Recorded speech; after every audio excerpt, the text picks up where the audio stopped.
Russian President Vladimir Putin held talks with Turkish President Recep Tayyip Erdogan on the sidelines of a regional summit in China on Monday. According to Associated Press, Putin praised Turkey for its considerable contribution to the effort of ending the conflict in Ukraine. Turkey hosted direct Russia-Ukraine peace talks both early on in the conflict in 2022 and this year. Erdogan reiterated his invitation to Putin on visiting Turkey and said that two countries' relations were progressing without being affected by conjectural events.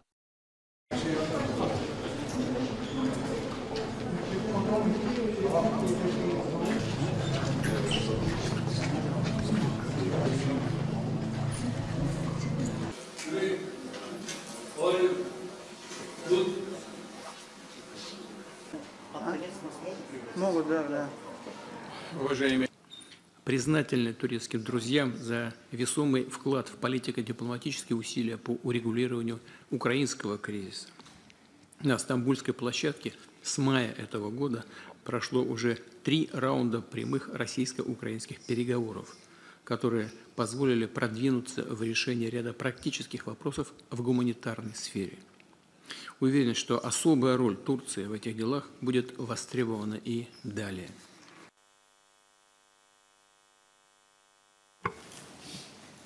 Zat halinizi Türkiye'de misafir etme arzumuzu biliyorsunuz. Davetim bakidir. En yakın zamanda sizi ülkemize bekliyoruz. Aramızda güvene dayalı samimi bir ilişkimiz var. İlişkilerimiz konjonktürel sınamalardan etkilenmeden ilerliyor. Проекта сооружения первой турецкой АЭС Акую. Indian Prime Minister Narendra Modi and Russian President Vladimir Putin met on the sidelines of a regional summit in China on Monday in a show of deepening ties when New Delhi's relations with Washington are strained over the purchase of Russian oil. According to Associated Press, the two leaders held talks after attending the key session of the Shanghai Cooperation Organization gathering in the port city of Tianjin, where discussions focused on regional stability and bilateral cooperation. In his remarks opening the talks, Putin addressed Modi as a dear friend and hailed Moscow's ties with New Delhi. Russia and India have maintained special relations for decades. Friendly, trusting. This is the foundation for the development of our relations in the future, Putin said. These relations are absolutely non-partisan in nature, supported by the overwhelming majority of the peoples of our countries, he added. Modi used the meeting to welcome the peace initiatives aimed at halting the conflict between Russia and Ukraine and called on the stakeholders to move forward constructively. At the talks, Putin was accompanied by a large delegation that included top government officials. Russian state media reported that before sitting down for the formal dialogue, Putin and Modi spoke one-on-one for almost an hour in Oris, a high-end, Russian-made limousine that Putin regularly brings on foreign trips. The meeting carried added significance as it came days after U.S. President Donald Trump imposed an additional 25% tariffs on Indian imports, raising the total duties to a steep 50%, in retaliation to India's continued purchases of discounted Russian oil. Washington has repeatedly warned New Delhi against buying Russian crude, which it said was partly keeping Moscow's revenues afloat to fund the fighting in Ukraine. India has defended its imports as essential for meeting its growing energy needs of 1.4 billion people. Modi traveled to Russia twice last year. The first was a visit to Moscow for talks with Putin in July. He then traveled to Kazan in October for the summit of the BRICS bloc of developing economies. Russia has had strong ties with India since the Cold War, and New Delhi's importance as a key trading partner has grown since the conflict between Moscow and Ukraine.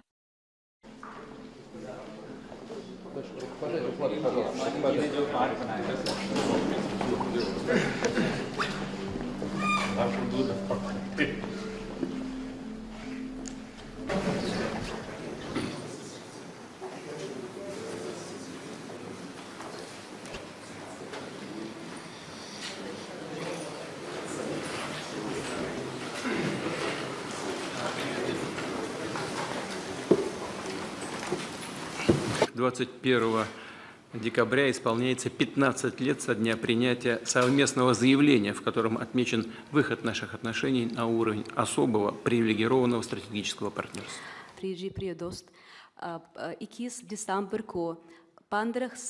Налажено многоуровневое взаимодействие. Торгово-экономическая кооперация в целом демонстрирует положительную динамику. Развивается туристический обмен. Мы тесно координируем наши усилия на международной арене. Уважаемый господин премьер-министр, дорогой друг, Россия и Индия поддерживают десятилетиями особые отношения, дружеские, доверительные. Это фундамент для развития наших отношений в будущем. И эти отношения носят абсолютно внепартийный характер, поддерживаются подавляющим большинством народов наших стран.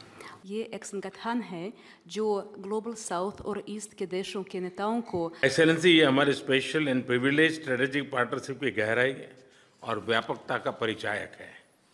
कठिन से कठिन परिस्थितियों में भी भारत और रूस हमेशा कंधे से कंधा मिलाकर चले हैं। हमारा करीबी सहयोग न केवल दोनों देशों के लोगों के लिए बल्कि वैश्विक शांति, स्थिरता और समृद्धि के लिए महत्वपूर्ण है।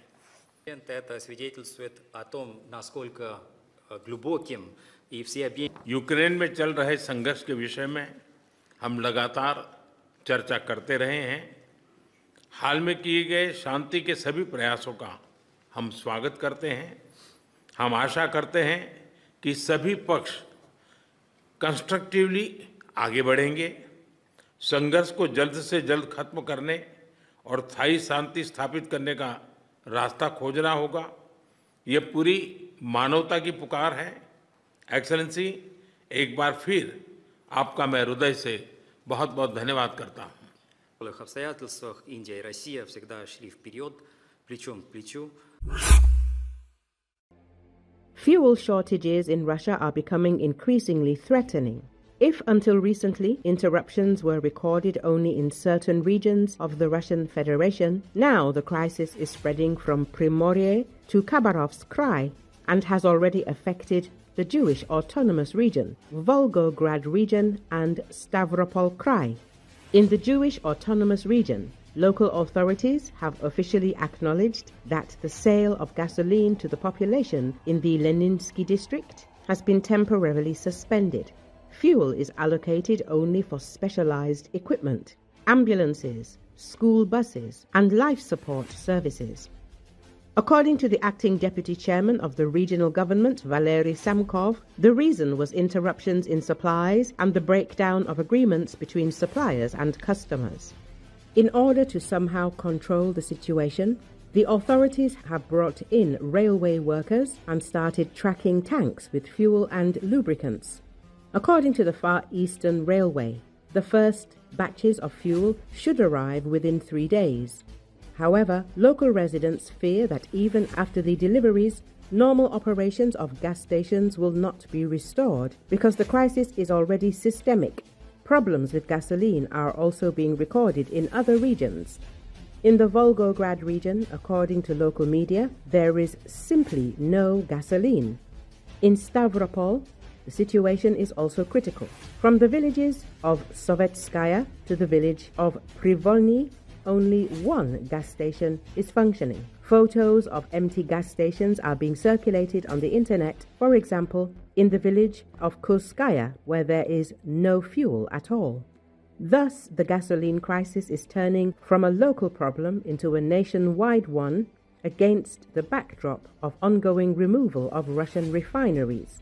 Russian authorities pretend to have the situation under control, but in fact, we are talking about a critical fuel situation that has also affected millions of ordinary citizens. Let us recall that oil workers were urgently called together in Moscow due to the gasoline crisis. The situation is getting worse every day. Gas stations in Crimea and Transbaikalia are already working with coupons. In Primorye, there are hours-long queues and in the Kuril Islands they have stopped selling gasoline altogether. Against this backdrop, the exchange is breaking records. The blame for this lies not only with market speculation, but also with Ukrainian drone strikes on Russian refineries. The government is urgently looking for a solution. They are discussing the sale of strategic reserves, increasing the standard for exchange sales, and a ban on transactions in which companies formally sell fuel to themselves. But as Reuters sources note, even a ban on gasoline exports does not help. The deficit still remains.